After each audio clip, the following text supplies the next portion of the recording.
दोस्तों, भोजपुरी के power star Pawan Singh ने pan India superstar Allu Arjun की मदद। फ्रेंड्स, जैसा कि आप सभी जानते हैं कि पुष्पा 2 के रिलीजिंग के वक्त एक छोटा सा हादसा हो गया था, जिसके कारण अल्लू अर्जुन हो गए थे गिरफ्तार।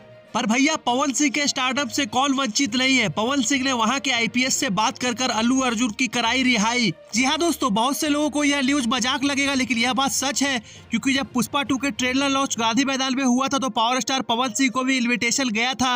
हालांकि पुलिस के लिए भी यह आसान नहीं था, क्योंकि अल्लू अर्जुन के गिरफ्तार होने के बाद जितने भी तेलुगु फैंस, खास करके अल्लू अर्जुन के फैंस, पूरी तरह से हुड़दंग मचाए हुए थे। और जैसे ही वकील के द्वारा अल्लू अर्जुन को छुड़ाया गया तो सबसे पहले अल्लू अर्जुन ने पावर स्टार पवन सिंह से बात कर फोन पर किया उनका धन्यवाद। चौंकाने वाली बात यह है दोस्तों कि पुष्पा 2, जो कि अल्लू अर्जुन की मच अवेटेड मूवी थी, 1500 करोड़ से ऊपर का बिजनेस कर चुकी है, जो कि आज तक भारतीय इतिहास में कभी नहीं हुआ है। जब वैसे स्टार को भी पवन सिंह से मदद मांगने की जरूरत पड़ती है तो इससे पता चलता है कि पवन सिंह का ओहदा क्या है। फ्रेंड्स, दोनों ही सुपरस्टार का कोलैबोरेशन हम लोग फ्यूचर में उम्मीद कर सकते हैं, क्योंकि पावर स्टार पवन सिंह के गाने की डिमांड तो पूरी इंडिया में। तो फ्रेंड्स, आपको यह न्यूज कैसा लगा, कमेंट बॉक्स में अपनी राय जरूर दें। और ऐसे ही रीत तरीन बेहतरीन खबरों के लिए हमारा चैनल भोजपुरिया भास्कर को सब्सक्राइब करें। बाकी के लिए धन्यवाद।